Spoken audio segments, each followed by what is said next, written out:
오랜만에 돌아왔습니다. 네. 네. 오랜만이죠. 반갑습니다. 카가이의 장희찬 에디터고요. 네, 카가이 제가론입니다. 평소에는 이제 자동차 얘기를 많이 했잖아요, 저희가. 그래서 그렇죠. 이제 모터사이클 얘기를 조금 해볼까 해요.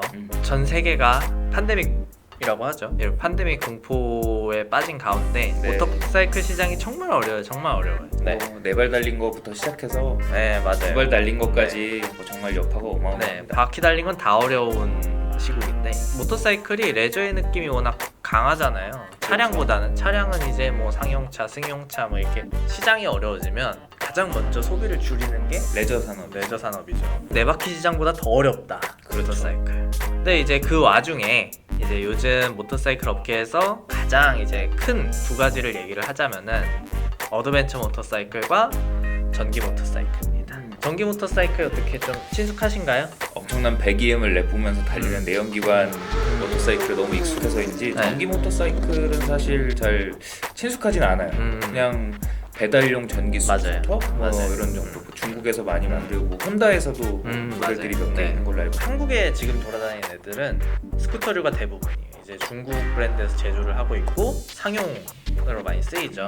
물론 이제 전기차 같은 경우에는 환경을 생각하고 뭐 내가 어떤 이제 환경에 좀 이바지를 한다 이런 느낌이 있는데 사실 이런 중국제 전기 스쿠터들은 좀 달라요. 경제 문제가 제일 커요, 확실히. 전기차처럼 지원금이 나온다는 거 아셨어요? 전기 스쿠터에 네, 전기 스쿠터도 지원금이 나와요. 아. 네, 어느 정도 지원금을 받고 그러면 당연히 모터사이클 가격도 낮아지겠죠. 원래 그렇죠. 가격에 비해서. 그리고 유류비가 확실히 절약되죠. 왜냐면은 뭐 기름 넣다가 전기로 충전하면은 네, 전기세밖에 안 나오니까. 그렇죠.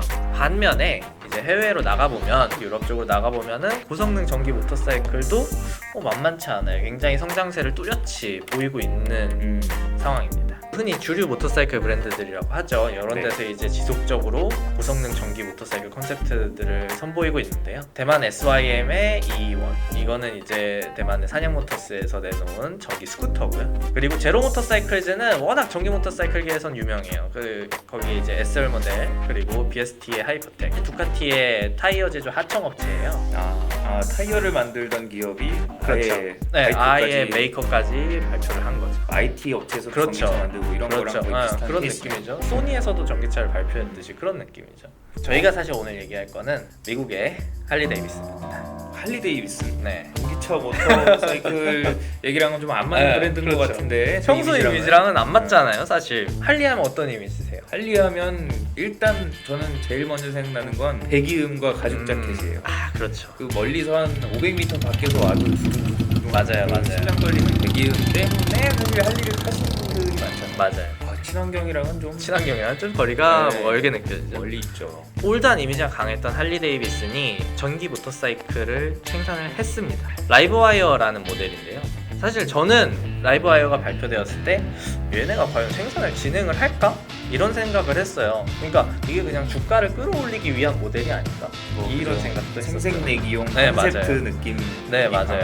그런 생각을 했었는데 실제로 생산을 했어요. 북미에서 판매도 했고 한국은 아니고요 아직. 국내에 인지도 있는 브랜드 뭐 혼다, 야마, 스즈키, 가와사키, BMW, 할리 데이비슨, 인디언, 로얄 엔필드 너무 많이 얘기하나요? 네. 그만 얘기할게요. 등등 인지도 있는 브랜드들 중에서는 가장 빠르게 만나볼 수 있는 전기 고성능 모터사이클. 고성능 모터사이클.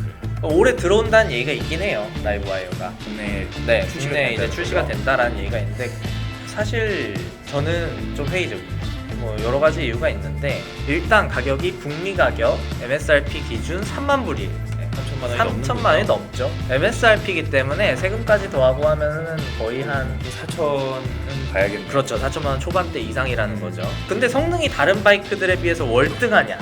그건 아니거든요. 안 좋은 건 아니에요. 시트고 780mm 적당해요. 뭐 0에서 100km까지 3초 빠르죠. 최대 출력 105마력이거든요. 바이크 치곤 빠른 거예요. 스포티하게 타기 딱 좋아요. 할리가 아까 말씀해주셨다시피 뭐 가죽 자켓, 중후한 이런 이미지도 있는데 맞아요. 과거에 뷰엘이라는 브랜드가 있었어요. 할리 데이비슨 엔진을 기반으로 한 스포츠 모터사이클을 만들던 회사예요. 보다 젊은 감각이 가미된 서브 브랜드로 편입이 됐었죠. 그러니까 이제 원래 그냥 자체 제작해서 이제 양덕이라 그러죠. 네. 그런 느낌으로 이제 만드시다가 이제 할리 데이비슨이 매입을 했어요. 회사를 운영을 하다가 할리 데이비슨이라는 브랜드에 집중하겠다 라고 하면서 브랜드를 없애버렸어요. 그래서 지금은 역사 속에 남은 브랜드가 됐는데 표현 느낌 나요. 디자인도 좋아요. 제 개인적인 생각으로는. 그럼에도 불구하고 네, 보통 이제 여기에서 그럼에도 불구하고가 나오죠 보통.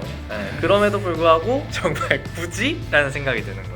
모터사이클이라는 것 자체가 애초에 연비는 좋아요. 매일매일 타고 다니는 승용용이라기보다는 레저용이에요 말 그대로. 그렇죠. 놀러 다닐 때 그렇죠. 잠깐 타는. 그렇죠. 주말이나 네. 휴일 때 내가 쉴 때 즐겁게 속도를 즐기면서 탈 수 있는 게 고성능 모터사이클이에요. 물론 이제 매일 타시는 분들도 있겠지만 이게 고성능 모터사이클이 사실 피로가 상당해요. 타다 보면. 그렇죠. 데일리로 타기에는 좀 무리가 있는 모델들이 많죠. 레저용으로 탄다고 했을 때 사실 부담되는 연비는 아니에요. 유지비라고 하죠. 유지비가 네. 상대적으로 뭐 비싸진 않아요. 차량에 비해서 뭐 환경을 생각해서 탈 수는 있겠는데 뭐 예를 들면은 뭐 제가 테슬라를 타는데 난 테슬라를 타고 환경도 좀 생각을 하고 연비도 좀 아끼고 이런 느낌으로 탈 수는 있겠어요. 근데 이 차종 자체가 경제적인 이점을 생각할 차종이 아니에요.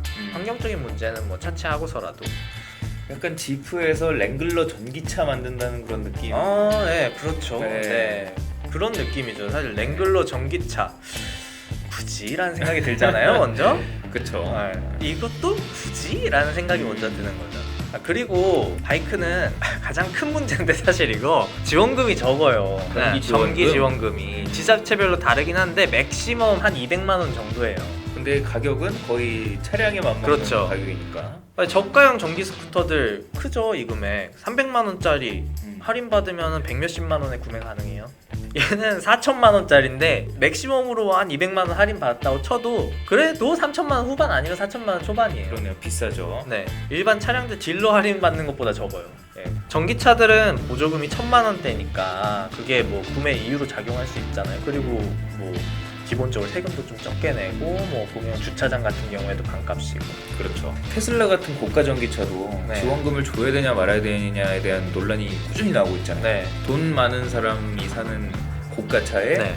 지원금을 우리 세금으로 왜 내냐, 맞아, 왜 맞아. 대주냐, 약간 그런 의미가 있었는데 이것도 마찬가지로 그런 논란을 피해갈 네, 수 맞아요. 없을 것 같아요. 만약에 그런 일이 생기면.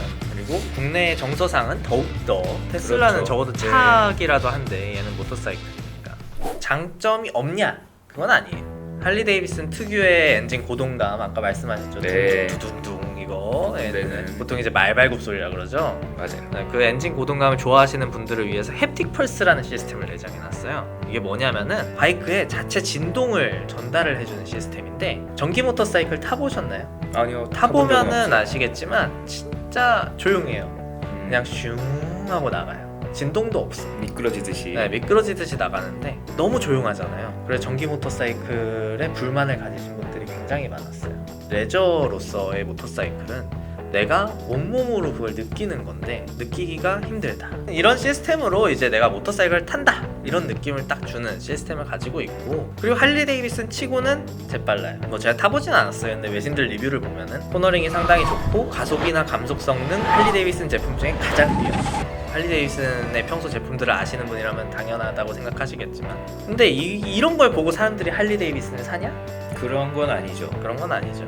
빠르고 날렵하기 때문에 할리 데이비슨을 사시는 분들은 적어도 제 주변에는 없어요. 네, 가속이나 감속 성능 좋은 스포츠 네이키드 사고 싶다. 선택지 너무 많아요. 야마하부터 시작해서 이 야마가 일본 브랜드라 좀 싫다. 두카티 있죠. KTM 있죠. BMW도 있어요. 할리 데이비슨은 그 특유의 여유로움, 편안함, 그리고 뭔가 중후함, 네. 이런 데서 나오는 그런 매력을 좋아하시는 분들이 선택을 하는데 너무 이질적이에요. 얘는. 오히려 두카티나 이런 브랜드에서 뭐 전기 바이크가 나왔다고 하면 그럴 수도 맞아. 있지라고 생각했을 것 같아요. 근데 할리 데이비슨이기 때문에 맞아. 약간 이질감이 드는 맞아요. 것 같아요. 심지어 이제 경쟁자까지 나왔어요. 작년 말에 발표가 됐죠. BMW 모토라드에서 이파워 로드스터를 발표했어요. 심지어 전체적인 스펙, 느낌 다 비슷해요. BMW 모토라드가 원래 가진 이미지랑 맞는 바이크예요. 이파워 로드스터는 딱 봐도 얘는 BMW 그런 느낌이에요. S1000RR과 R1200R을 섞어놨다고 하면 얘기가 좀 빠르실라나요? 그런 스포티해 보이고 근육질에 직진 성능 굉장히 좋을 것 같고 코너링 BMW답게 깔끔하게 돌아나가줄 것 같은 차예요. BMW 네이키드 차들이 워낙 명성이 높아요. 그래서 기대가 돼요. 그래서 얘까지 이제 생산 들어가고 판매 들어가면은 라이브 와이어 아유, 힘들겠네요. 네. 확실히. 원래 안 좋은 일이 겹친다 그러잖아요. 그 할리 데이비슨 라이브 와이어가 처음에 내놨을 때 가장 강조했던 부분 중 하나가 이게 220V로 뭐 북미 같은 경우 110V, 110V 네. 가정용 충전기로 충전이 된다는 거였어요.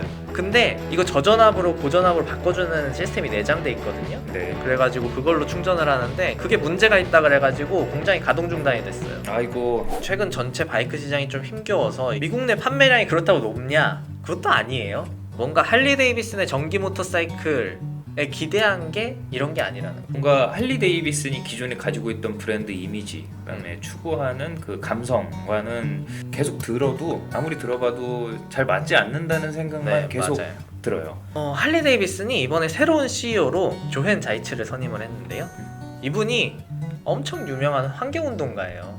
동물 보호론자시기도 하고. 원래는 이사였었죠. 네, 원래 이사분이셨는데 뭔가 안 어울리죠. 사실 할리 데이비슨이랑 환경운동가랑. 라이브 와이어 그리고 이 조앤 자이츠 신임 CEO가 할리 데이비슨의 앞으로의 비전을 보여주는 게 아닐까 그런 생각이 들어요. 사실 북미 할리 데이비슨 지금 50대 이상 중장년층 거기 판매량을 버티고 있어요. 일단 판매량이 예전에 비해서 안 나와요. 젊은 층한테 팔리지도 않고 미국 내에서도 올드바이크라는 인식이 정말 강해요. 가죽 자켓만 얘기했지만 네. 사실 가죽 자켓을 입은 할아버지예요. 네, 맞아요. 네, 코스염 이렇게 맞아요. 이렇게 길른 미국 네. 스타일 할아버지들. 북미 젊은이들이 이제 할리 데이비슨을 사질 않아요. BMW 사지, 두카티 사지. 왜 그렇죠. 할리 데이비슨을 사? 이런 느낌인 거죠. 청년 판매량을 늘리기 위해서는 지금 브랜드 이미지에서는 확실히 변화가 있어야 되는 건 맞아요. 방금 언급했던 젊다고 평가받던 두카티, BMW. 얘네도 스크램블러 내놓고 G310 GS, G310R 내놓으면서 얼마나 이 브랜드 이미지를 젊게 하려고 노력을 하고 있는 거예요. 이게 그렇죠. 사실 중간쯤 이제 한 3, 40대 주요 판매량을 두고 있다가 20대를 노리는데 할리 데이비슨 여기 있어요. 한 50대쯤 있는데 이걸 내리는 건데 얼마나 많은 변화가 필요하겠어요. 사실 이번에 라이브 와이어 뿐만이 아니라 펜 아메리카라는 컨셉트 모델도 발표가 됐어요. 이건 이제 어드벤처 장르인데 네. 디자인 멋있어요. 디자인 아주 좋아요. 더 이상 이제 기존의 할리 스타일로는 판매량 유지가 안 된다라는 거를 인지했다는 건 중요한 부분인 것 같아요. 트렌드에 맞춰갈 필요는 있죠. 그렇죠. 너무 올드한 것만 고수할 필요는 없죠. 네. 뭐 뉴트로 열풍이 불긴 했지만 이게 언제까지 네, 갈지도 사실 맞아요. 모르겠고. 네, 맞아요. 이제 요즘 젊은 사람들이 모터사이클 관심이 점점 떨어져 가고 있어요. 오히려 1인 모빌리티에 좀 더 관심이 많아지죠. 제 생각에는 앞으로 3년이 정말 할리 데이비슨에게는 가장 중요한 고비가 될 것 같아요. 이 변환점이 될 것 같다라는 생각이 지금 들고 있습니다. 물론 이제 라이브 와이어가 좋은 제품이라고는 할 수 없어요. 그래서 국내에서 성공할 것 같진 않아요. 솔직히 얘기해서. 누가 더 많이 팔려고 내놓은 건 아닌 것 같아요. 네, 그렇지만 어떻게든 할리 데이비슨이 변화를 깨한다 이런 부분에 있어서는 할리 데이비슨의 행보를 앞으로 좀 지켜보면서 네. 저희가 차후에 또 다른 소식이 있으면 다시 한번 찾아뵙겠습니다. 이상 카가이의 장희찬 에디터 개그런 에이터였습니다. 감사합니다.